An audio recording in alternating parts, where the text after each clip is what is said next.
wabarakatuh. Waalaikumsalam warahmatullahi wabarakatuh.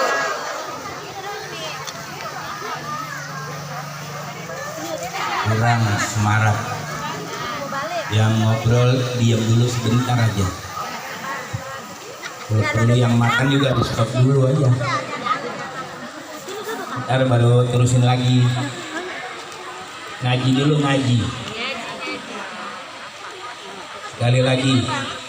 Assalamualaikum warahmatullahi wabarakatuh.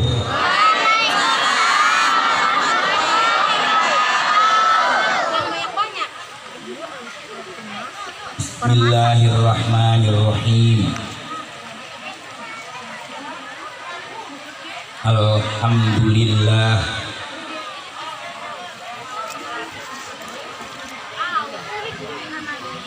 Alhamdulillahilladzi ja'ala dinal Islam ribatan baina qulubil muslimin.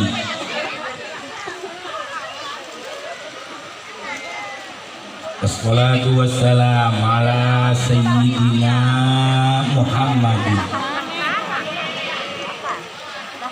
imamil anbiya wal mursalin wa ala alihi wa ashabihi wa tabi'ina lahum bi ihsanin ila yaumiddin. Amma ba'du al-qa'il fi kitabihil aziz subhanalladzi asra bi'abdihi laylan minal masjidil harami ilal masjidil aqsa alladzi barakna haulahu linuriyahu min ayatina innahu huwas samiul basir. Sadaqallahul aliyul azim. Al-mukarramun, para alim ulama, para satidat, para guru-guru, ibu-ibu pimpinan majelis taklim yang saya hormati, sahabat saya Al-Mukarram Ustadz Ahmad Zarkashi dan para satidat lainnya, segenap panitia peringatan Isra wal Mi'raj Nabi besar Muhammad Sallallahu alaihi wasallam. Segenap panitia peringatan Isra wal Mi'raj Nabi besar Muhammad Sallallahu alaihi wasallam, aparatur pemerintahan baik sipil ataupun militer, terutama Bapak Lurah yang sudah lebih dahulu tiba, para undangan, bapak-bapak, ibu-ibu, saudara-saudara sekalian yang sama-sama dirahmati Allah Subhanahu wa taala. Alhamdulillah, kita panjatkan puji syukur kepada Allah Subhanahu wa taala di pagi yang sangat bersahabat ini. Kita berkumpul bersama-sama dalam rangka turut serta mensyiarkan agama Islam melalui peringatan Isra wal Mi'raj Nabi besar Muhammad Sallallahu alaihi wasallam. Mudah-mudahan kita yang hadir semua pada saat ini mendapat rahmat dari Allah Subhanahu wa taala dan dijauhkan daripada penularan Covid-19. Dan mudah-mudahan kita selalu diberikan sehat walafiat. Amin, Allahumma amin. Kaum muslimin dan muslimat yang dirahmati Allah, Ini di videoin kakak main videoin. Isra wal Mi'raj ini adalah suatu peristiwa yang sangat besar yang tidak pernah diberikan kepada seorang rasul dan nabi. kecuali hanya kepada Nabi kita Muhammad sallallahu alaihi wasallam. Suatu peristiwa yang tidak ada tara dan tandingan dalam sepanjang kehidupan zaman. Kenapa saudara-saudara? Kalau kita mau ukur dengan otak dunia modern, bahwa peristiwa Isra wal Mi'raj ini sudah menjelang 15 abad. Peristiwa Isra wal Mi'raj ini sudah 1400 tahun lebih. Tapi mengapa umat Islam masih saja memperingatinya?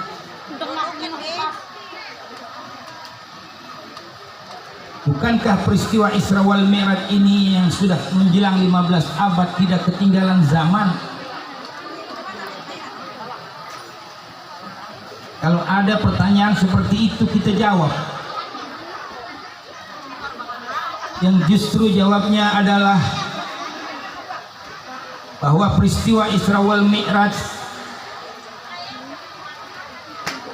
yang dikurniakan kepada Nabi kita Muhammad SAW ini adalah jauh lebih baik, jauh lebih maju, jauh lebih mulia, jauh lebih suci daripada dunia modern ini. Ya main kudungan gua mulu kayak baru kenal. Sebab perjalanan Isra wal Mi'raj ini bukan perjalanan dari satu kota ke kota. Perjalanan Isra wal Mi'raj ini bukan perjalanan dari satu benua ke benua yang lain.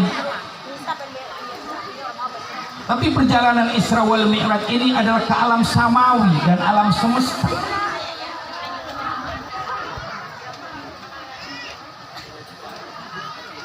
Jauh lebih tinggi daripada dunia modern.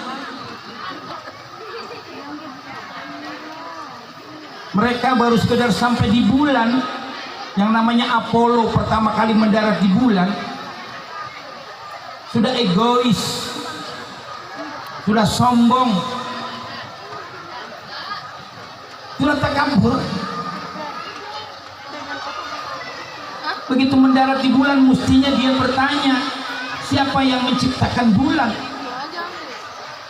Siapa yang menciptakan matahari? Siapa yang menciptakan bintang gemintang? Siapa yang menciptakan alam semesta? Mustahil semua itu terjadi dengan sendirinya. Tapi apa yang mereka lakukan? Mereka tancap bendera. Untuk apa? Supaya dunia ini semuanya tahu. Melar baju begitu. Itu baju melar termakainya.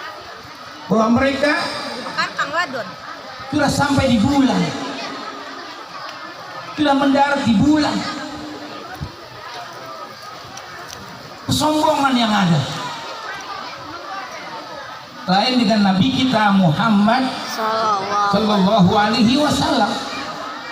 Mereka diisrakan, dimi'rajkan minal Masjidil Haram ilal Masjidil Aqsa,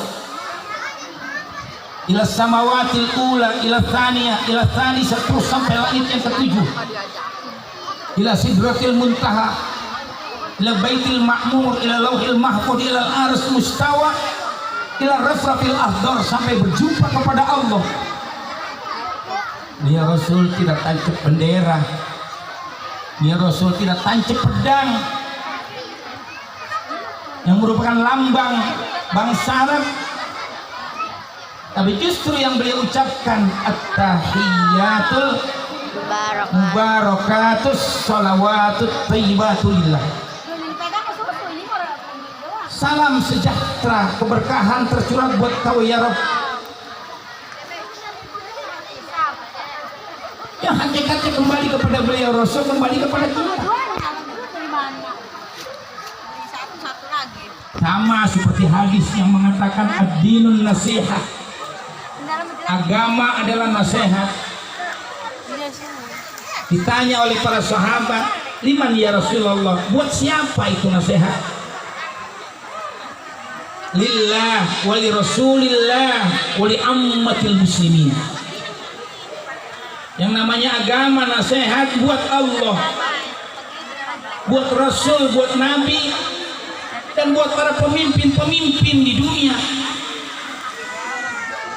Yang pertama nasihat buat Allah kembali kepada kita semua, karena Allah tidak butuh nasihat. Makanya kalau dinasihati sama ulama, sama kiai, terutama karena agama tidak ada menganjurkan umat untuk berbuat yang tidak bagus. Agama semuanya menuntun kepada umat kepada jalan yang benar.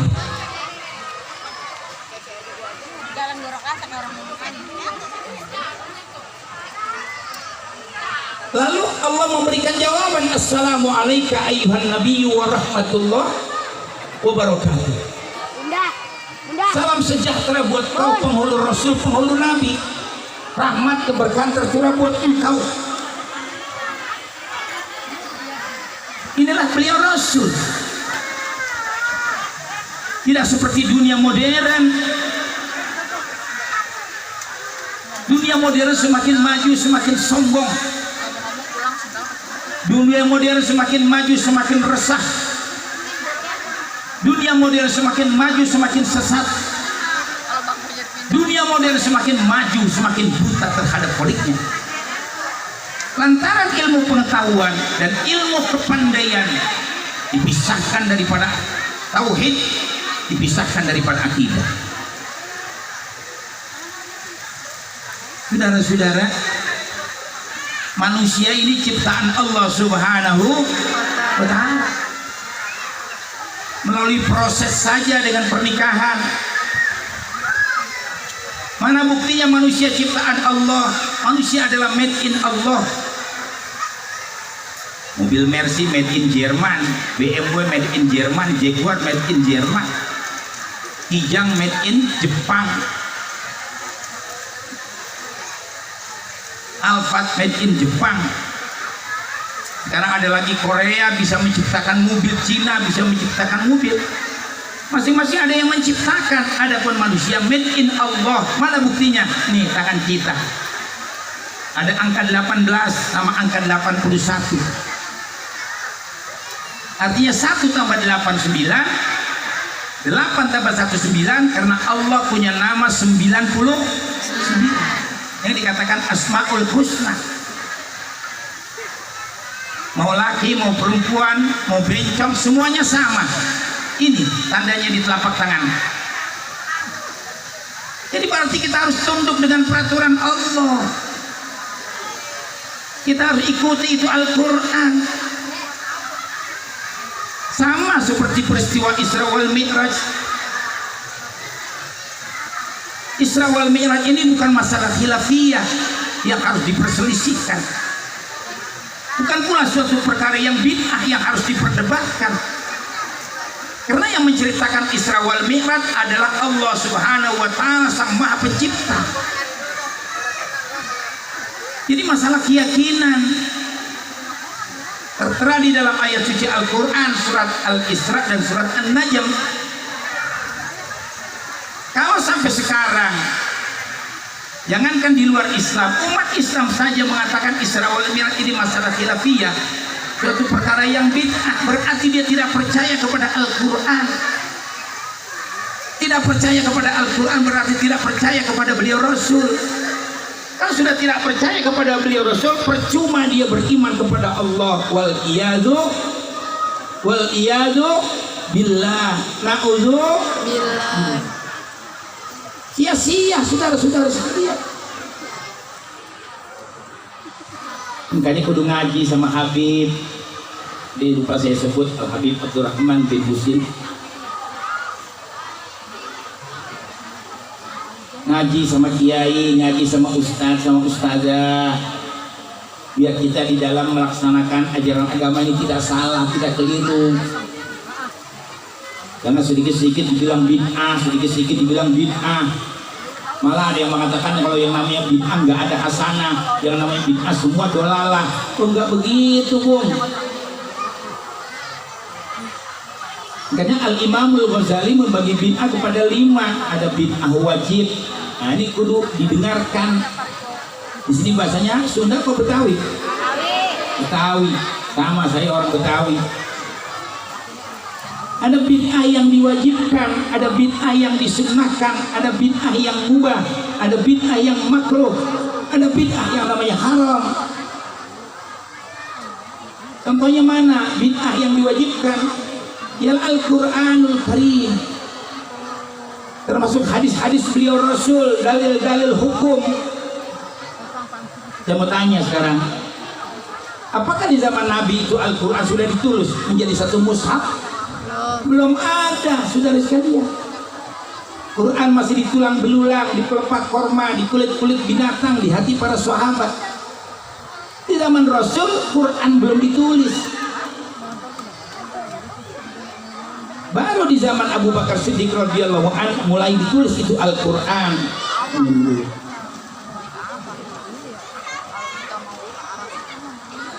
Ini ngaji dulu, ngaji biar pada pinter. Kenapa di zaman Abu Bakar baru mulai ditulis? Usulan Sayyidina Umar ibn Khattab radhiyallahu anhu, hai Abu Bakar, Amirul Mukminin, sebagai khalifah, saya minta Quran segera ditulis. Kalau tidak ditulis, Quran ini akan hilang. Karena banyaknya ahli menghafal Al-Quran yang mati terbunuh. Pernah di satu peperangan sampai 70, ada yang mengatakan 700 ahli menghafal Al-Quran yang meninggal dunia. Salat dulu, minta kepada Allah, permisi kepada beliau Rasul. Abu Bakar, saya mau menulis Al-Quran, mengumpulkan Al-Quran. Dipanggillah sekretaris Nabi yang bernama Zaid bin Sabit untuk mengumpulkan dan menulis Al-Quran. Berapa lama? 24 tahun baru terjadi yang namanya Mushaf Utsmani. Waktu itu cuma 3 Al-Quran, di Masjidil Haram 1, di Masjid Nabawi 1, di tangan Khalifah Utsman ibn Affan 1. Karena kehobian, kecintaan Sayyidina Utsman kepada Al-Quran, ya, hubbiba ilayya min dunyakum salasan, aku cinta tentang dunia kamu ada 3. Apa yang pertama? Tilawatul Quran. Beliau Sayyidina Utsman itu sangat cinta, gemar membaca Al-Quran. Makanya beliau dibunuh sedang membaca Al-Quran. Sampai sekarang masih ada itu Qurannya di museum Turki, masih ada darahnya. Waktu beliau dibunuh darahnya berceceran mengenai Al-Quran. Nah, kita coba mari ikutin ini biar bisa baca Quran. Jangan umat Islam nggak ngerti, nggak bisa baca Al-Quran. Jangan ikutin orang-orang yang tidak mengerti baca Quran. Kalau nggak ngerti artinya nggak ada pahalanya. Siapa yang bilang? Satu huruf saja baca Al-Quran pahalanya sudah luar biasa. Kita baca di dalam sholat yang berdiri pahalanya 101 huruf. Kita sholat dalam keadaan duduk 1 huruf 50. Kita baca Al-Quran dengan air wudhu 1 huruf 25. Kita membaca Al-Quran tanpa air wudhu pahalanya 10. Makanya kata Nabi apa? La naqulu alif lam mim harfun wa innama alifun harfun wa lamun harfun wa mimun harfun. Aku tidak mengatakan alif lam mim itu 1 huruf, tapi alif 1 huruf, lam 1 huruf, mim 1 huruf. Berarti kalau alif lam mim sudah 3 huruf kali 10 sudah 30. Apalagi dibaca dalam sholat 300 hasanah kebaikan dari Allah. Makanya dikatakan afdalu ibadati ummati tilawatul Quran. Seafdal ibadah umatku adalah membaca Al-Quran. Man ja'alal Qur'ana amamahu qadahu ilal jannah. Wa man ja'alal Qur'ana wara'a dhahrihi saqahu ilan nar. Siapa yang menjadikan Al-Quran sebagai imamnya, maka tempatnya surga. Siapa yang menjadikan Quran di belakangnya, dia nggak percaya, maka tempatnya adalah neraka jahanam. Na'udzu.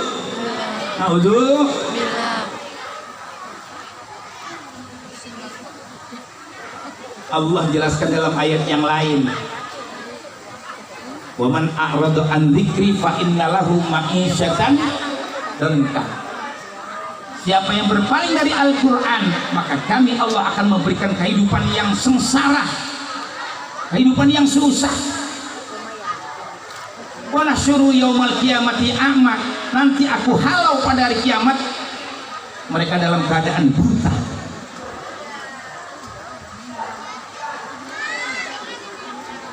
Nah sekarang ini banyak musibah. Musibah ini nggak pernah berhenti. Semuanya masuk TV, termasuk di Jakarta, Tambun, Bekasi, masuk di layar kaca di TV kemarin. Karena banyak di zaman sekarang ini Pak, orang-orang yang tidak percaya kepada Al-Quran. Islam cuma KTP, Islam cuma pura-pura. Dia tidak kembali kepada Al-Quran.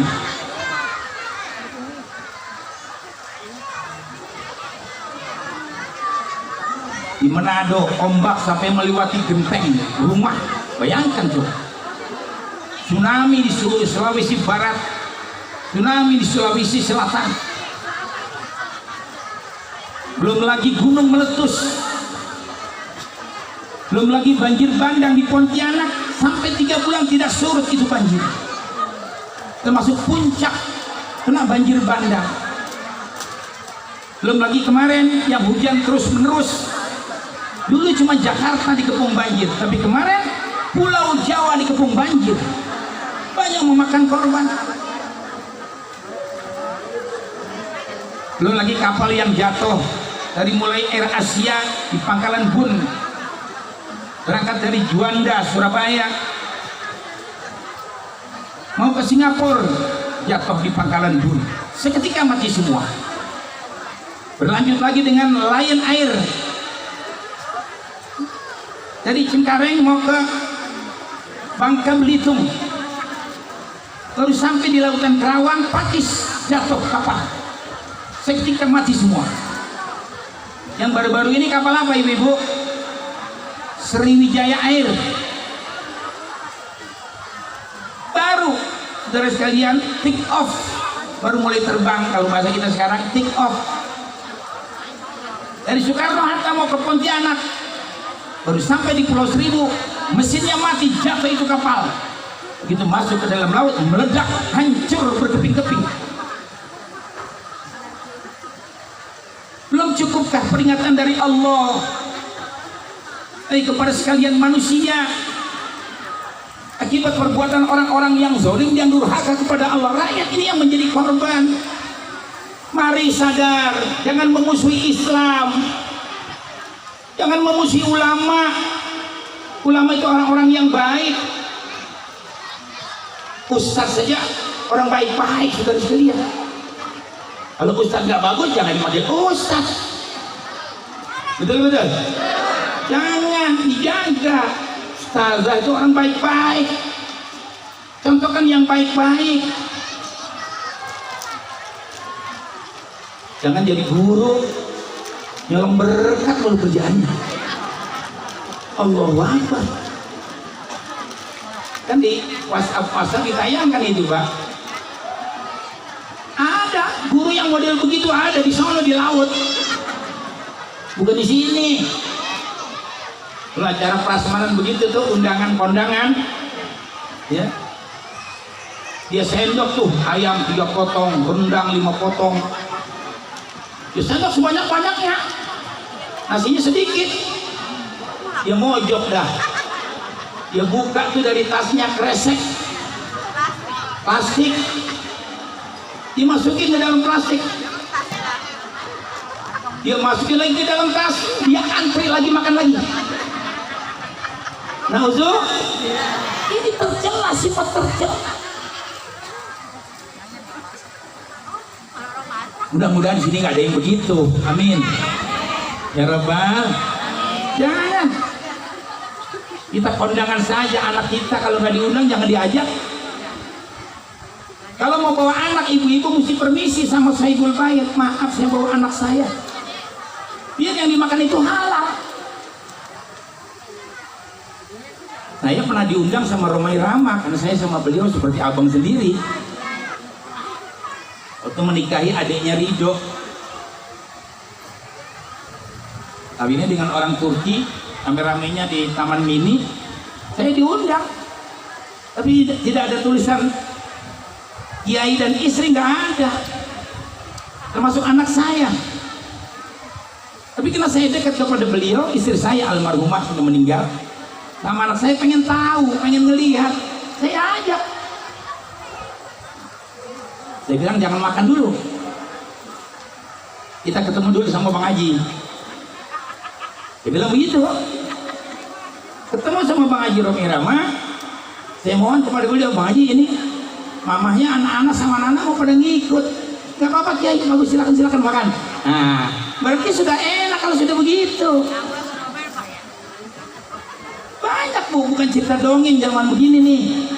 Saya pernah ceramah di satu tempat, berkatnya udah dikasih dulanan tuh, separsel, ada sarungnya di situ, sarung PHS. Saya permisi sama Saiful Batman, buang air kecil. Balik lagi tuh parcel hilang. Lah gimana orang Islam kok kayak begini kerjaannya? Lagi sih yang ganti sendal banyak banget. Nah,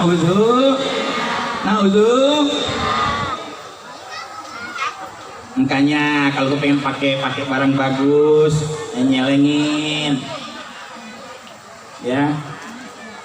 Kadang-kadang ada ustazah yang bagus, ngutangin baju yang mahal, boleh aja beli, nggak apa-apa. Ibu-ibu memang harus cantik, tapi jangan udah tinggal dikit kagak mau bayar. Kesian tuh ustazah, udah belanja jauh-jauh, ngutangin baju seminggu 100.000, sekian bulan dari sekalian lunas sudah dihitung, tinggal 3 bulan dia kagak mau bayar. Ketemu ustazah yang hilang, ditelepon nggak diangkat, SMS nggak dibales. Banyak yang model-model kayak begini di laut. Di sini mah nggak ada yang begitu. Nggak apa-apa ibu-ibu, memang dianjurkan ibu-ibu harus cantik. Ini bapak-bapak nggak boleh pelit. Woi, Pak, bapak jangan pelit. Sama bini pelitnya 17 setan. Duit ditaruh-taruh di sadel motor, di sepatu, di kaos kaki. Jangan. Istri itu harus dibahagiakan, disenengin. Kalau istri cantik, suami ikut bagus. Bajunya bagus, gelangnya bagus, sederhana kalungnya, lagi minyak wanginya yang harum. Begitu lewat juga orang, wah, minyak wanginya masya Allah. Ada yang nanya, bini siapa sih itu? Pantes terasi. Itu mah bininya Pak Lurah. Oh pantes, bininya Pak Lurah. Oh itu mah ustazah yang ngajar di sini, kan bagus kan ya. Coba kalau perempuan, lu bajunya somplak, sobek, udah bogel, ngecaprak mulu kerjaannya, makan sambil jalan. Ada yang nanya, bini siapa sih itu? Itu mah bininya Hansip meren. Nah makanya ibu-ibu harus cantik. Kalau ustazah bajunya bagus, ibu boleh niru. Foto dulu kalau perlu. Kalau kita nanya kan malu ya, ustazah jahit gimana sih? Baju cakep-cakep banget potongannya. Lu pasti tahu orang bergaul, ceramah sana ceramah sini. Nah mari, ya enggak, bapak-bapak, kita mesti bahagiakan istri kita, ya. Biar nanti dia jangan hilap kalau berada di mana-mana. Sebaliknya juga sama ibu-ibu. Ibu-ibu harus berbakti, hormatin suami. Jangan dikasih uang belanja bakal beli-beli sesuatu terus. Gunakan buat urusan dapur, buat makan supaya enak, supaya bergizi, berprotein. Jangan mentang-mentang tinggal di Tambun makanya eceng mulu, genjer sama ikan sisik melik, ikan sepat tompel. Ada yang Pisang batu diiris-iris, ditumis sama teri jengki. Apa gizinya? Apa enaknya makan kayak begitu? Jangan. Ya. Nah ini kan lagi dibilangin, diingatin, mudah-mudahan sini sama ibu-ibu baik semua. Apalagi sama suami, betul-betul melayani, hormat. Apalagi suaminya udah tua. Tua itu umur 50 ke atas. Saya udah 65 tahun. Ini lagi sakit sebetulnya ini. Ya. Kemarin ada gejala diabetes tapi alhamdulillah sudah hilang. Ada asam urat dan kolesterol yang tinggi, alhamdulillah sudah hilang. Ada gangguan ginjal sudah hilang. Cuma sekarang ada penyakit model baru, frozen shoulders namanya. Jadi badan pada sakit semua. Tambah saya baru operasi, belum dibuka operasian ini masih di belakang. Allahu Akbar. Ya, tambah lagi stres kita, Ustaz. Stres, Habib. Kita biasa ceramah tiap hari keliling kemana-mana, naik mobil di kamar aja. Gara-gara apa tuh? Gara-gara corona. Mari kita berdoa kepada Allah. Ya Rabb, kalau memang corona ini tentara Engkau, aku mohon supaya Engkau yang bisa menghilangkan, supaya kami besok akan menghadapi bulan suci Ramadan bisa melaksanakan tarawih dengan khusyuk, dengan baik. Ya Allah, selamatkan kami daripada corona, selamatkan kami daripada COVID-19. Amin. Allahumma amin. Bu, orang laki dulu. Orang laki itu Bu, kalau udah umur 50 ke atas, sepaningnya agak lambat. Kami ibu ya, Bu, orang laki kalau sudah 50 ke atas, sepaningnya mulai lambat, kayak TV tabung. TV tabung itu kalau kita colokin, kita pencet powernya lama terangnya. Orang laki juga sama Bu, kalau udah 50 tahun ke atas lama banget itu sepaningnya. Makanya ibu-ibu kudu harus ngerti. Laki pulang dari masjid, dari musola, malam Jumat pengen senang-senang sama istri, istrinya malah pakai balsam sama remason. Bukan membagikan semangat kalau begitu. Maka kata Nabi, hai ibu-ibu, kalau punya suami sudah di atas 50 tahun, jadikanlah dia seperti hordeng. Nih hordeng nih, tuh hordeng tuh. Hordeng ini supaya bergoyang harus digoyang-goyangin. Paham ibu-ibu ya? Hordeng itu supaya bergoyang harus digoyang-goyangin. Nah, orang laki juga sama, supaya sepaningnya cepet, si koboynya itu mesti digoyang-goyangin. Tapi Nabi yang bilang, bukan saya. Suami harus sayang sama istri, istri juga harus hormat. Jangan ada uang abang sayang, nggak ada uang bakyat melayang. Marah sama suami, tulak pinggang, biji mata melotot semua. Loh, jangan. Orang yang melawan benci sama suami ada hukumannya. Saya baca dalam peristiwa Isra wal Mi'raj, Nabi menangis kembali daripada Isra wal Mi'raj. Nabi nangis. Ditanya oleh para sahabat, ada apa ya Rasulullah? Aku melihat perempuan banyak disiksa, diazab di dalam api neraka. Kan ibu-ibu sering menjelaskan itu kalau dalam pengajian. Perempuan 65%, laki-laki 35%. Nabi menangis, tak berhenti-berhenti. Aku melihat banyak wanita disiksa. Masalah apa ya Rasul? Perempuan yang digantung sama rambutnya sendiri, perempuan yang mukanya seperti babi, badan seperti anjing, ada yang badannya digantung, banyak sekali, ada 10 macam. Itu nanti dia badannya seperti anjing, mukanya seperti babi. Kalau kita kan sering banget ya ngomongin orang tuh paling enak banget. Kalau udah ngomongin orang uplek loh. Rata-rata semuanya banyak seperti itu. Belah ustazah udah nerangin, ustaz kiai udah jelaskan. Emang kalau ngomongin orang udah paling enak dah. sirik-sirik sama tetangga sama orang lain, jangan.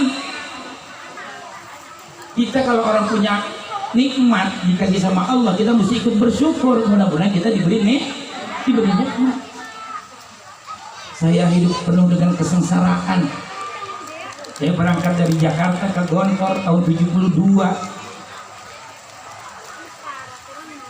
sampai 6 tahun nggak pernah ditengok, nggak dikirimin paket, uang cuma pas-pasan, menderita, susah. Kayaknya saya tamat, pulang ke pengen merubah nasib saya. Saya ngaji sama habaib, ngaji sama kiai. Jangan sampai orang tua kita susah, kita ikut miskin. Akhirnya saya ditakdirkan di samping bisa qori, para pengantin baca maulid, saya jadi mubaligh, jadi ustaz. Berani pidato. Selalu saya katakan begitu pendirian saya, inna dina indallahil Islam, agama yang benar Islam, baik Islam salah semuanya. Senang nggak senang begitu. Dulu seperti itu pidato saya. Akhirnya tangkep, diadili masuk podium saya. Belum pergi haji, masih pakai peci hitam ke sorban, jadi haji cangkah, haji incan ke Mekah. Berapa jam saya diadilin? 14 jam sudah saya lihat. Dari jam 7 pagi sampai jam 9 malam. Dulu. Alhamdulillah setelah itu hikmatnya saya bisa pergi haji. Gak punya uang, ada yang bantu biayain. Berubah pulang ceramah pakai jubah seperti ini. Tetap tidak berubah, berani, tegas. Tangkap lagi saya, masuk ke Kodam. Alhamdulillah nggak sampai di penjara, karena yang ngadilin saya nggak ada yang menang, kalah semua. Yang ketiga, setelah berapa tahun kemudian saya pidato, ribuan manusia yang hadir. Dia bilang apa? Bapak-bapak, ibu-ibu umat Islam punya anak, jangan dua, bilang banyak. Tangkap lagi saya. Kan dulu KB sangat digalakan ya, orang harus punya harus dua gitu.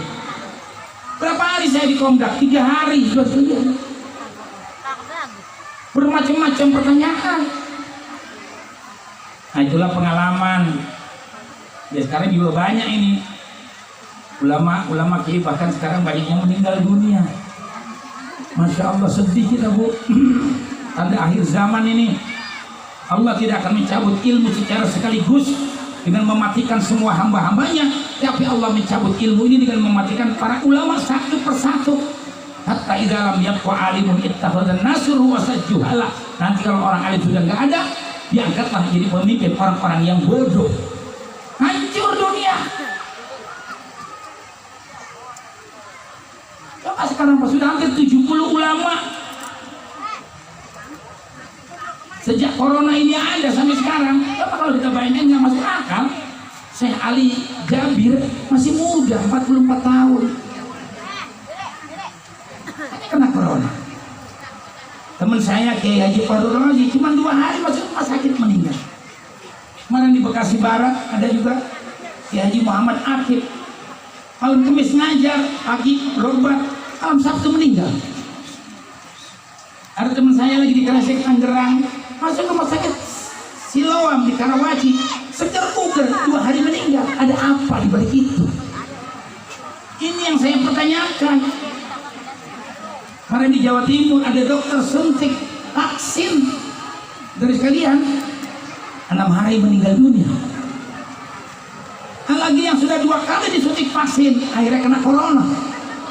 Ini mana yang benar ini? Kita udah resah, udah gelisah, sudah sekalian terus. Maka kita mohon kepada para oknum, pejabat tinggi negara, marilah sama-sama kita bangun bangsa dan negara. Jangan lagi mau kita dijajah oleh asing. Betul-betul. Jangan, sudah kenyang kita dijajah 350 tahun sama Belanda, 3,5 tahun sama Jepang. Jangan. Allah ini sudah adil. Subhanalladzi khalaqal azwaja kullaha mimma tunbitul ardh wa min anfusihim wa mimma la ya'lamun. Maha suci Allah yang telah menciptakan makhluknya serba berpasangan. Nah, kalau dijadikan satu-satu nggak seimbang. Ada bumi, ada langit, ada gelap, ada terang, ada kaya, ada miskin. Semuanya begitu. Ada laki, ada perempuan. Coba laki semuanya dunia gerah, perempuan banyak aja perang terus, saling membaku hantam, saling membunuh. Dia tinggalnya di hotel, kalau laki semuanya gerah. Tapi sekarang ada LGBT ya, aneh lagi memang ini di Indonesia. Laki sama laki. Udah Allah ciptakan perempuan buat laki, laki buat perempuan. Buat perempuan nikmat Allah ciptakan. Karena pakai hukum-hukum barat, orang yang tidak beriman kepada Allah dan Al-Quran. Sehingga di Indonesia ini akan diterapkan laki dengan laki boleh nikah. Na'udzuh. Yang namanya apartemen itu sarang-sarang LGBT, homo, narkoba.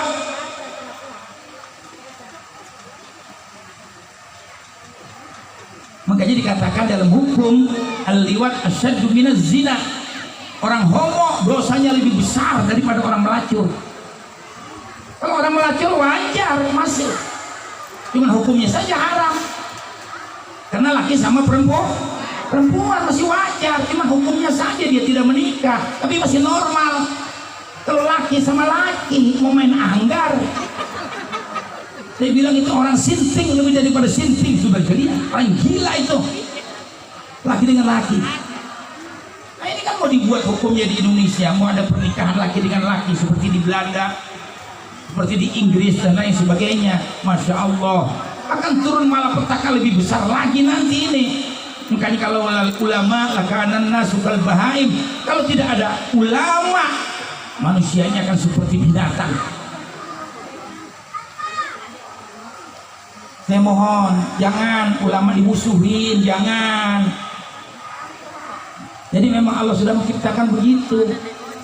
Ada kaya, ada kaya semuanya, mati manusia. Siapa yang mau bekerja? Miskin semuanya, apalagi kerja nggak ada bayar gaji, mati lagi manusia. Semuanya seperti itu. Memang sudah diatur dalam hidup ini semua berbeda. Ada yang miskin, ada yang sedang, ada juga orang kaya. Agar satu sama lain bisa saling memerlukan, agar roda kehidupan bisa berputar, berjalan. Kan begitu lagunya Rhoma Irama. Dan begitu juga dalam hajabatan ada tingkatannya, ada yang rendah, ada yang menengah, ada yang tinggi pangkatnya, agar satu sama lain bisa saling memerlukan, agar roda kehidupan bisa berputar, berjalan, berputar, berjalan. Kan gitu ya. Miskin atau kaya, tinggi atau rendah, semuanya sama di hadapan Tuhan. Itu kan lagi. Tiap perbedaan ya, yang terjadi dalam kehidupan ini itu adalah keadilannya Allah. Kalau ada pejabat pasti ada rakyat. Kalau rakyat nggak ada pejabatnya, hukum rimba. Nggak ada yang menengahin itu, nggak ada RT, nggak ada palurah. Nanti dia ribut, berantem, bawa golok, bacok-bacokan, nggak ada nengahin. Kalau pejabat semua nggak ada rakyatnya, siapa yang mau diatur? Kayaknya ada pejabat, ada rakyat. Kalau nggak ada rakyat, nggak ada pejabat. Makanya kalau sudah terpilih jadi pemimpin, jadi pejabat, jangan lupa kepada rakyat. Uang bansos saja dikorupsi, gila bener sudah. Kayak Pak Jokowi marah-marah, saudara-saudara. Bansos situasi lagi corona, bantuan buat rakyat susah, kok dikorupsi? Laknat betul tuh manusia. Makan hak orang-orang miskin. Jangan. Bahkan kalau di zaman Khulafaur Rasyidin, namanya Salman Al Farisi bekerja sebagai pejabat, gajinya 4.000 dinar, diambil cuma 1.000 dinar, 3.000 dikembalikan kepada Baitul Mal. Hanya 1.000 yang diambil. Kalau sekarang gajinya 5 juta, korupsinya miliaran. Gimana nggak mau miskin di negara? Umar bin Abdul Aziz sebagai Amirul Mukminin dari Bani Umayyah. Ada Bani Umayyah, ada Bani Abbasiyah. Waktu dia menjadi khalifah, istrinya 4. Dia adalah khalifah yang adil, yang dikatakan khalifah yang kelima hitungannya. Terpilih jadi khalifah, dia panggil istri-istrinya tuh, hai istri-istriku, sekarang aku punya jabatan sebagai khalifah. Aku khawatir tidak bisa berbuat adil kepada anda, kepada kalian. Maka sekarang siapa yang mau minta diceraikan sama aku? Orang kaya. Tapi istrinya menerima, tidak, tetap saya jadi istri engkau. Sama seperti Nabi juga begitu Pak. Nabi istrinya banyak, karena Nabi punya hak veto. Kalau kita cuma 4, Nabi boleh lebih dari 10, berapa, 12, 15 boleh. Karena Nabi punya tenaga ekstra, kekuatan dari Allah. Kita 2 aja juga kalau kita pakai tiap malam gempor kita. Apalagi makannya nggak dijaga. Apalagi bininya muda-muda. Tapi saya nggak tahu tuh, di Thailand ada orang laki punya istri 120 sekarang ini, dan istrinya muda-muda, satu sama lain saling kenal semua. Makan apa dia itu? Jangan-jangan makan kalajengking sama kelabang lihat. Di Thailand pas sekarang ada seorang laki-laki punya istri 120 dan muda semua istri. Nih zaman dunia modern seperti ini. Kaum muslimin dan muslimat yang dirahmati Allah Subhanahu wa taala, jadi mari kalau kepengen negara Indonesia yang sejahtera, rakyat ikutin peraturan yang dibuat oleh pemerintah selagi tidak bertentangan. Pemerintah ini menghormati, itu aja. Itu model Umar bin Abdul Aziz. Lagi menjabat sebagai khalifah, datang temannya ke kantor pada malam hari. Begitu datang suruh duduk, ditanya, ada apa engkau kemari? Kangen saja sama Amirul Mukminin. Kita kan sahabat, udah lama nggak ketemu. Ditanya, datang kau kemari untuk keperluan apa? Keperluan pribadi apa keperluan diri sendiri? Saya datang kemari untuk keperluan diri sendiri. Itu lampu temploknya dimatiin, lampu tempelnya dimatiin. Yang gelap ke ruangan. Dulu kan lampu templok ibu ya, lampu tempel dimatiin. Ruangan gelap. Ditanya sama sahabatnya, kenapa ya Amirul Mukminin matikan lampunya? Kita ngobrol urusan pribadi. Ini lampu minyaknya minyak negara. Jangan gara-gara minyak ini aku masuk neraka, kata Umar bin Abdul Aziz. Allahu Akbar.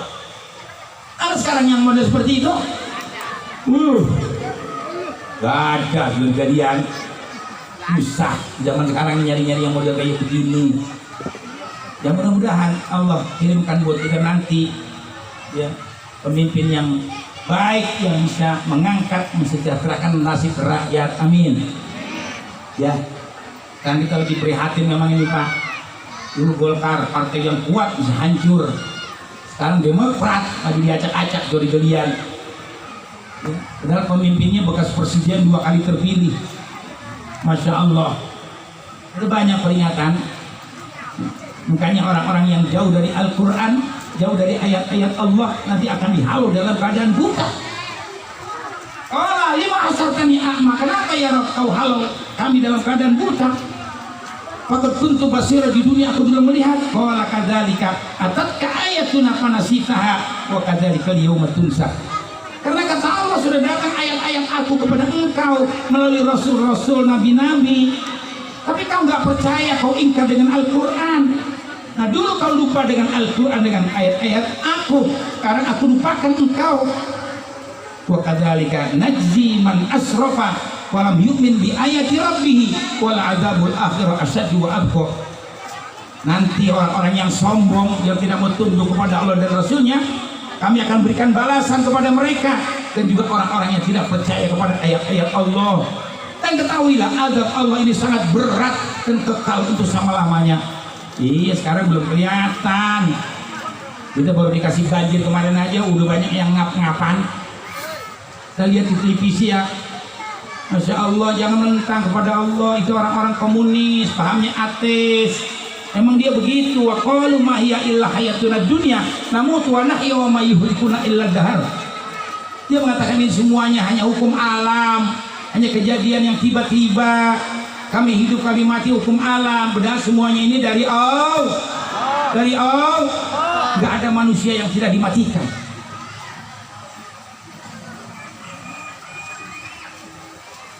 Oh muslimin dan muslimat yang dirahmati Allah Subhanahu wa taala. Hanya peristiwa Isra wal Mi'raj ini diturunkan membawa perintah salat 5 waktu sebagai pengabdian. Baik kita bisa menyambung hubungan kita kepada Allah. As-salah artinya ad-du'a, as-salah as-silah minal abad warab. Nabi saja yang sudah dijamin surganya salatnya sampai bengkak. Sambil menangis beliau sholat. Begitu pagi ditanya sama Siti Aisyah, "Mayabkika ya Rasul, apa yang menyebabkan kau menangis? Bukankah Allah sudah mengampunkan dosa engkau yang lalu yang akan datang?"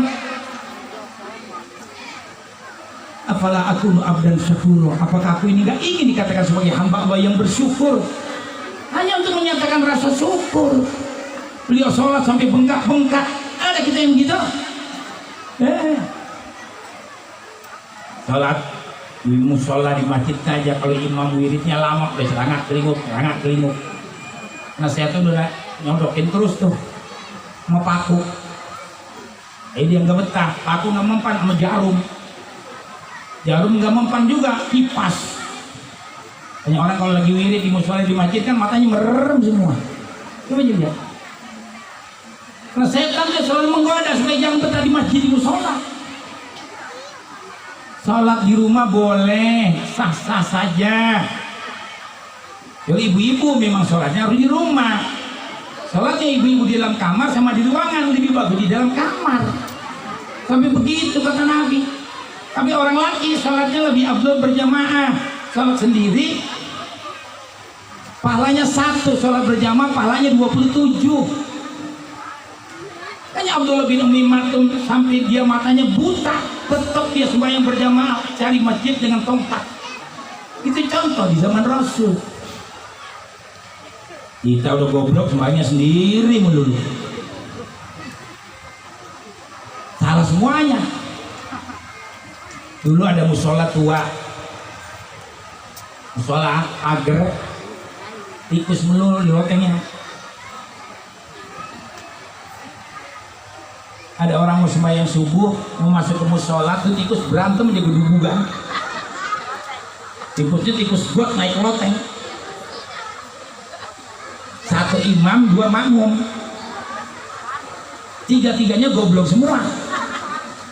Ini dulu.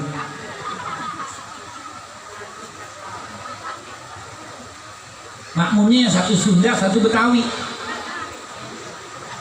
Begitu sembahyang subuh, habis doa kunut, terus baca at-tahiyat. Mau baca at-tahiyat, tikus jatuh dari atas, percis di depan imam.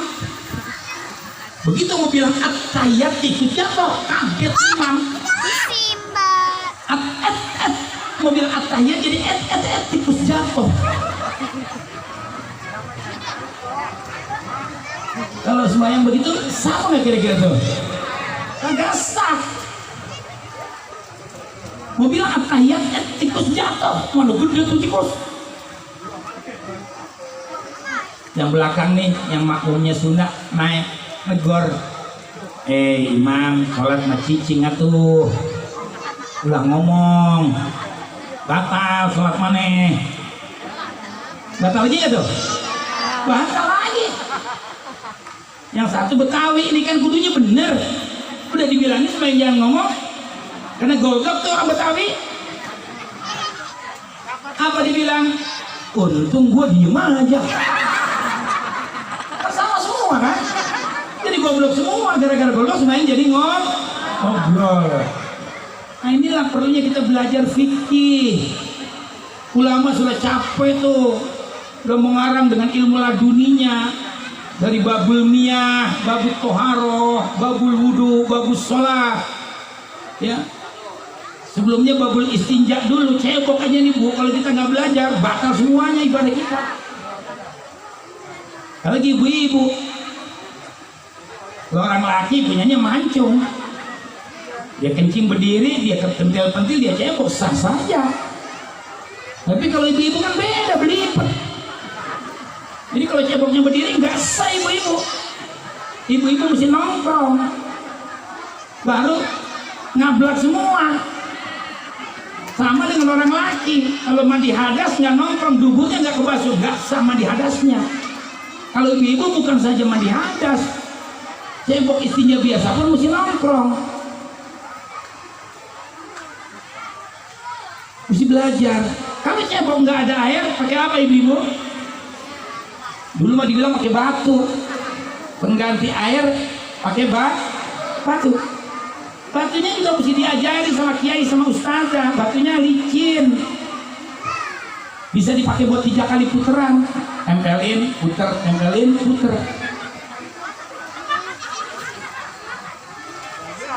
Dulu. Nah sekarang ibu-ibu nggak ngaji fikih, cuma denger-denger aja. Jalan-jalan dari sini ke Cikampek, ke Bandung, pengen kencing, turun di jalan tol, cebok nggak ada air. Ibu pernah dengar kalau cebok nggak ada air pakai batu. Ada batu, main ambil aja. Dia cebok aja begitu, batunya tajam, lecet gitu. Nah. Makanya ilmu ini mahal. Kalau nggak ada ustadz juga ada ustazah, siapa yang ngajarin kita? Tuh, makanya ustadz mesti dihormatin, bantu perjuangannya. Ustadz kerjaan cuma ngajar doang. Kalau bisa ceramah ada tambahan. Kalau nggak bisa, cuma ngajar. Jadi kampung ngajarin an-in-un, ban-bin, bun, tan-tin-tun. Bapak haba alam domalu babalu badoma buta fathata buta babalu buta. Nah. Guru tuh ajarin. Ya itu contoh yang gampang aja maksud saya. Jadi ustadz ini mahal, barang langka. Orang kalau jadi ustazah, jadi ustadz, meninggal dunia gantinya susah. Coba kalau pejabat, banyak banget presiden ini sekarang udah pada antri yang mau jadi presiden. Saudara-saudara sekalian, Menteri Agama tuh sekarang turun, Bapak Fahru Razi diganti lagi sama si Yakut. Ngaco juga saudara-saudara. Idza usidal amr ila ghairi ahli fantadir sa'ah. Suatu perkara kalau dipegang oleh bukan ahlinya, maka tunggu hancurnya. Saudara-saudara, jadi mari ulama ini kita hormati, kita sayangi. Ngajar kasih yang cukup ngajar. Butut banget ngajar tuh di Majelis Salim 300.000. Syukur bisa 500.000. Khutbah Jumat kasih 500.000, juta kalau perlu. Kalau saya khutbah Jumat di Jakarta kemarin 2 juta khutbah doang. Paling jelek 1 juta, di bawah 1 juta saya mah nggak mau khutbah. Mahal ilmu. Belajarnya susah, sudah dikerja. Ya di kampung disesuaikan lah. Ustadz mimpin tahlil, ibu-ibu sampai berbusa mulutnya cuma 15.000. Berkat sebesek, apa nilainya? Orang sedekah sama guru itu pahalanya lebih besar daripada sedekah sama orang biasa, sama orang tua. Dari sekalian, karena banyak juga orang pada ngelawan sama orang tua. Anak-anak muda sekarang nih kena kurang ngaji, orang tua dia lawan. Naudzubillah. Hai manusia, hormati ibumu yang melahirkan dan membesarkanmu, darah dagingmu dari air susunya, jiwa ragamu dari kasih sayangnya. Dialah manusia satu-satunya yang menyayangimu tanpa ada batasnya. Teng teng teng teng teng teng teng teng teng teng teng teng teng teng teng teng. Ridho ilahi karena ridhonya, murka ilahi karena murkanya. Yang gitu ya. Doa ibumu dikabulkan Tuhan dan kutukannya jadi kenyataan. Bila kau sayang pada kasihmu, lebih sayanglah pada ibumu. Bila kau patuh pada rajamu, lebih patuhlah pada ibumu. Bukannya gunung teng teng teng tempat kau meminta, bukan lautan teng teng teng tempat kau memuja, bukan kuburan tempat memohon doa, bukan pula dukun seluruh kalian. Panjang lagu gitu. Ya kepanjangan kan lah, pidatonya nggak habis juga waktunya, 1 jam.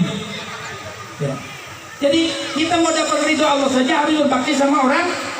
Contohnya Pak Lurah saya, ada lagi pejabat yang lainnya, ngajar pidato tiap malam durhaka sama orang tua. Jangankan surga, bau surga nggak bakal dapat. Nah itu bilang. Ini orang laki rata-rata kan suka kebanyakan takut membini. Belum. Nggak boleh orang laki takut membini, nggak boleh. Mau ngasih orang tuanya ngumpet-ngumpet, takut banget membini, dimarahin. Jangan. Kalau mau ngasih orang tua depan istri, tuh kasih mak lo. Berapa bang dikasih ibu tadi? Jangan 500.000.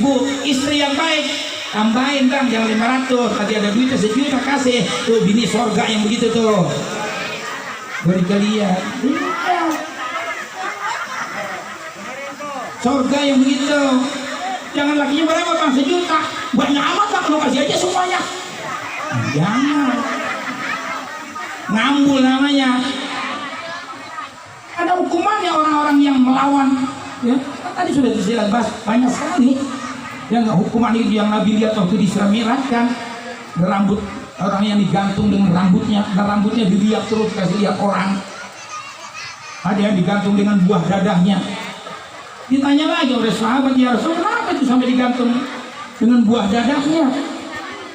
Bukankah dia orang sholat, orang ibadat, puasa? Dia sholat, dia puasa. Bu, dengerin ini bu.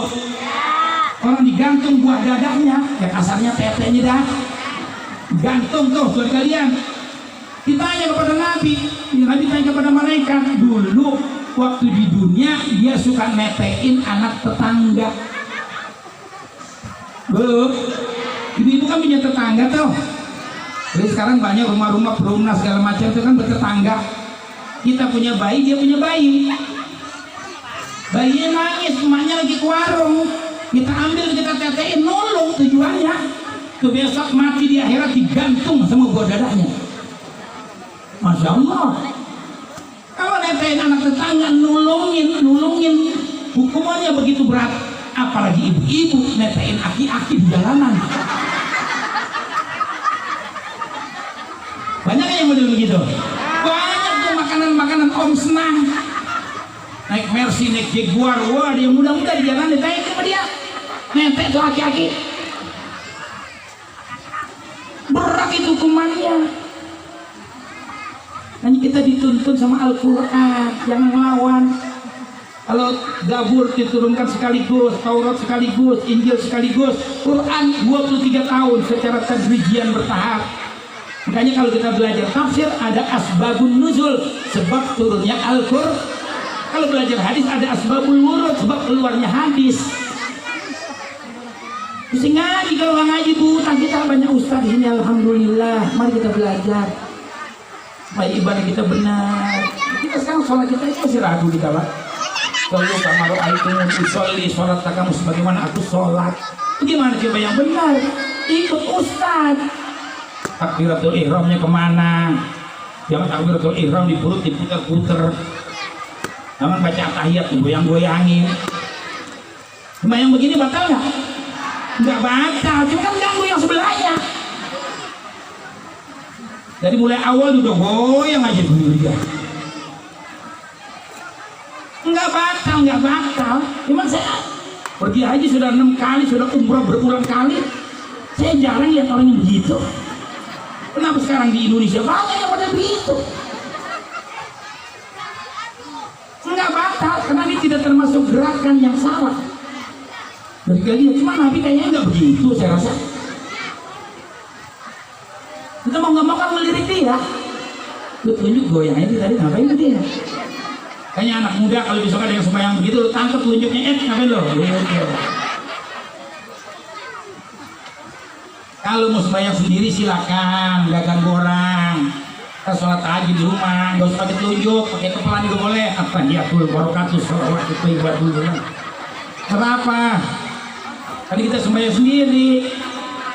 Ya Allah, Akbar yang benar mana? Kan gitu, semuanya mesti belajar dari sekalian. Takbiratul ihramnya sampai di mana? Tangan nih, ya nggak? Di bawah pusar apa di atas pusar? Karena ada yang semakin tidak ada begitu sekarang. Karena dia nggak ngaji kitab itu ngarang ulama. Saudara sekalian. Jadi karena itu tidak dilakukan oleh Rasul, itu bid'ah. Saya bilang, kamu pernah sembahyang di belakang Rasul? Nggak pernah. Dari mana kamu tahu itu bid'ah? Nah inilah zaman sekarang, ya. Jadi mari, peristiwa Isra wal Mi'raj ini memberitakan kita sholat 5 waktu. Sholat zuhur bersyukur dengan rizki setengah hari. Sholat asar kita bersyukur dengan rizki 1 hari. Sholat maghrib dan isya kita bersyukur dengan nikmat malam. Sholat subuh kita bersyukur dengan nikmat tidur. Aqimis sholata liduluki syamsi ila ghasaqil laili wa qur'an al-fajr. Inna qur'an al-fajri kana mashhuda.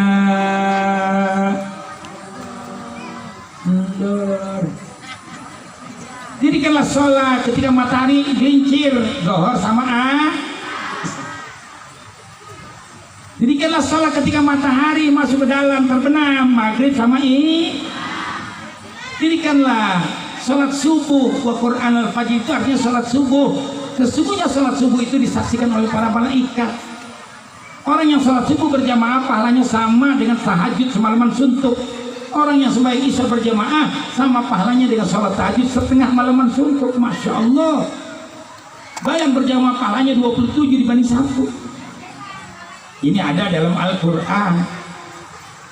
Mudah-mudahan di sini sholat semuanya. Jangan sampai tidak sholat. Makanya imam itu manusia pilihan, tua, alim, fasih. Bukan sembarangan jadi imam. Orang yang bininya 2 aja dibilang lebih afdal jadi imam daripada kiai yang bininya 1. Sampai ada begitu. Karena kalau bininya udah 2, 3 mustahil dia melakukan zina. Kemudian dia dipelihara karena ada ban serepnya. Saudara sekalian, mesti fase itu imam. Cadelnya kagak boleh. Imam cadel boleh apa enggak? Nggak boleh, biar dia alim nggak boleh. Ya Rahman ya Rahim. Wal a'udzu birabbil falaq min syarri ma falaq. Min syarri ghasiqin idza waqab. Nggak boleh. Apalagi bintang, wah parah lagi. Orang bintang mah susah ngomongnya kan. Waklum. Ngapain lagi nggak? Bintang. Ya nggak boleh. Dulu ada supir taksi bintang bingung majikannya. Begitu keluar narik, baru berapa meter nabrak bebek. Supir taksi bintang, bocah angonnya nggak ngerti, mesti ganti. Belum dapat duit, pulang lagi. Ditanya sama majikan, kenapa lu pulang? Baru keluar sebentar, belum dapat duit, lu balik. Ajang aja. Minum. Ngapa majikannya? Tanya lagi. Kenapa lu pulang hari belum dapat duit? Ajang aja. Sampai 3 kali begitu. Ajang aja. Akhirnya majikannya ikut naik taksi, tanya ada apa kok nabrak bebek, nggak sengaja, nggak bindeng, sengaja begitu. Tuh, orang bindeng. Jadi imam tuh manusia pilihan, makanya jadi imam tuh yang baik. Jangan jadi imam masjid pinjam duit renten. Apalagi ngerentenin duit ya.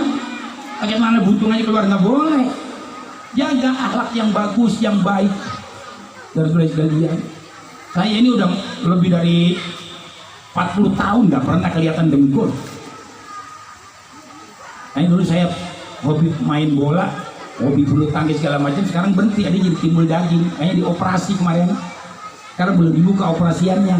Saya minta duduk dari saudara sekalian supaya bisa bicara yang maksimal, bisa memberikan kegembiraan sambil ngaji kepada para jamaah sekalian. Mudah-mudahan kita ini menjadi ahli surga semuanya. Ya, sedikit lagi, pada akhirnya semua manusia bakal mati, betul-betul. Semuanya bakal mati. Tidak ada manusia yang tidak dimatikan oleh Allah. Apa tuh lagunya Oma Irama sebujur bangkai? Badan pun tak berharga, sesaat ditinggal nyawa. Anak istri tercinta tak sudi lagi bersama, secepatnya jasad dipendam. Kan gitu ya? Udah lama gak nyanyi ini nih. Secepatnya jasad dipendam karena tak lagi dibutuhkan. Dulu yang semula dipuja kini bangkai tak berguna. Oh, dari kamar yang indah, kasur empuk tilam putih, ini harus berpindah, terkubur dalam perut bumi. Betul kan itu? Kalau selama ini diri berhiaskan emas, intan, permata, bermandi cahaya, tetapi kali ini di dalam kuburnya gelap pekat mencekam tanpa seorang teman. Oh, serem bu. Gelap pekat mencekam tanpa seorang teman. Terputuslah pergaulan, terbujurlah sendirian, diri terbungkus kain kafan.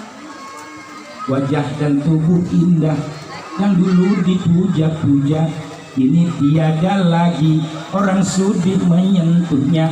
Jadi santapan cacing tanah, habis dah.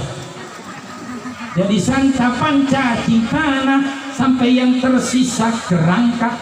Begitulah suratan badan ke bumi dikembalikan. Oh, kebanyakan manusia terlena sehingga tua, bahwa maut kan datang menjelang.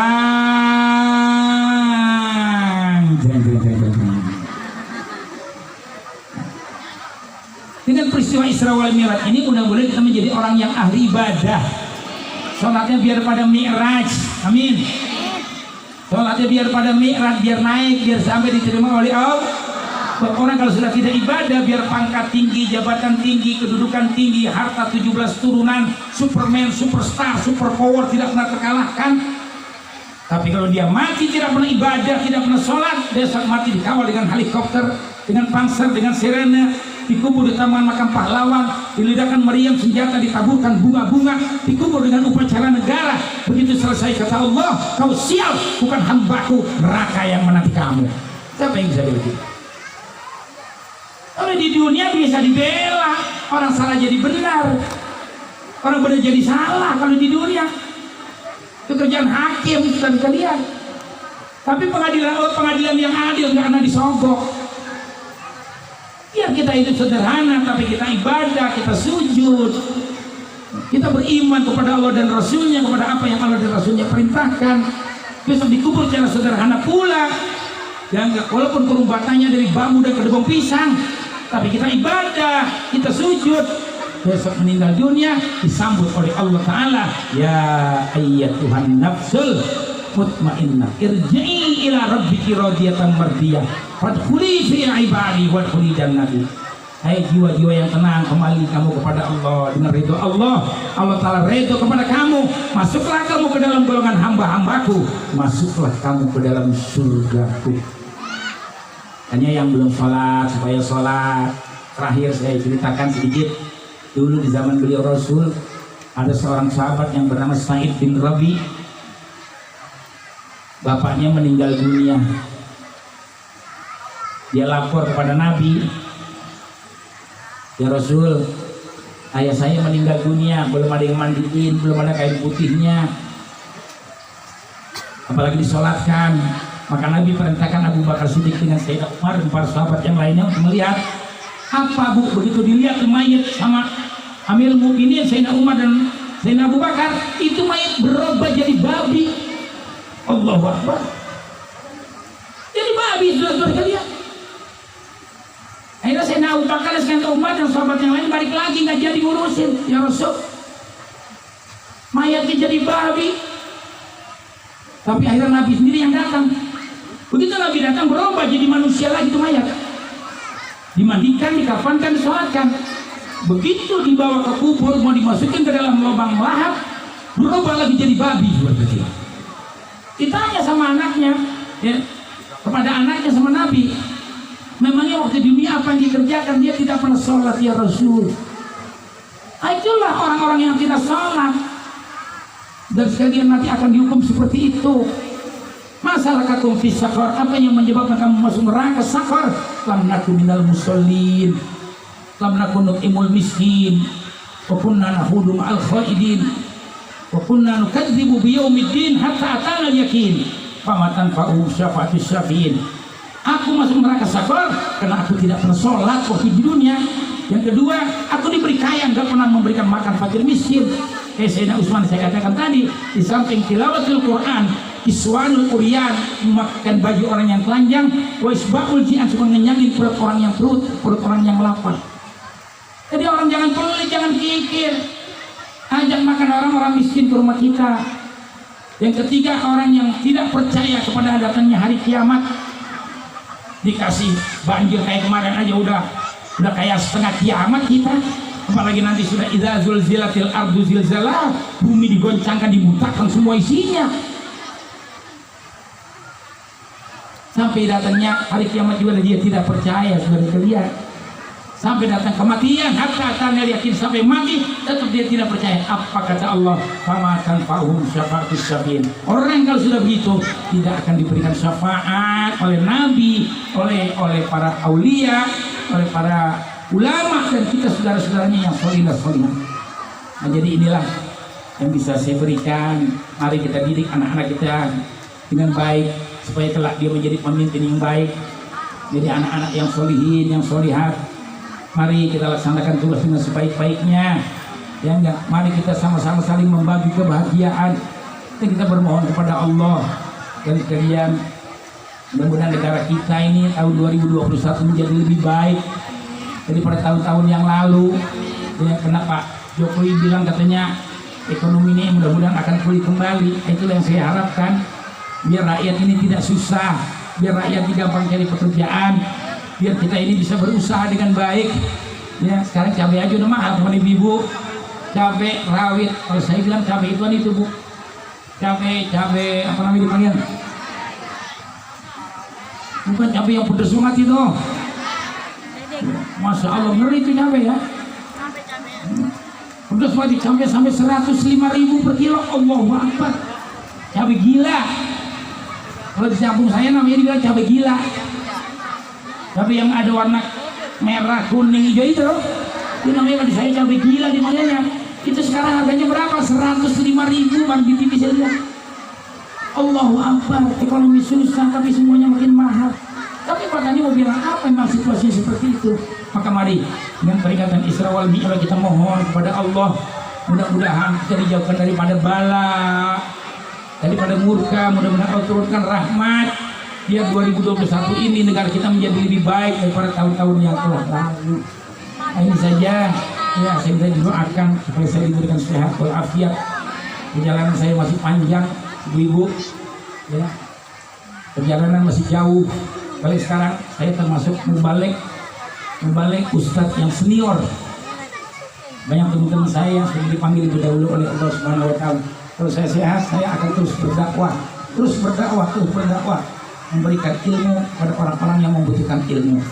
Bismillahirrahmanirrahim. Alhamdulillahirabbil Allahumma shalli ala sayyidina Muhammad wa ala ali sayyidina Muhammad. Allahumma ighfir lana dzunubana wa li walidayna warhamhuma kama rabbayana shaghira. Allahumma izzil Islam wal muslimin wansurna wal muslimin wa ahlikal kafarata wal mukariyata wal musyrikin wasyuyu'in wal israiliyin a'da'aka a'da'din. Allahumma sallimna wal muslimin. Allahumma kshif 'anna al waba wal ghala wal bala wat ta'un wal fitana ma la yakshifu ghairuh. Rabbana atina fid dunya hasanah wa fil akhirati hasanah wa qina adzabannar. Wa sallallahu alaihi wasallam Muhammadin nabiyyi wa alihi wasallam. Walhamdulillahirabbil alamin. Nanti akan dibacakan doa penutup oleh guru kita Al-Habib Abdurrahman bin Husin Segaf. Sudah sekalian, saya biasa setiap pidato memang saya selalu dengan doa ditutup. Sudah sekalian, nanti ada doa dari Habib Dzurriyyatul Rasul. Biasanya kalau acara seperti ini ada zuriyah yang hadir, maka doa kita dikabulkan oleh Allah. Kita jauh daripada corona, jauh daripada musibah. Assalamualaikum warahmatullahi wabarakatuh.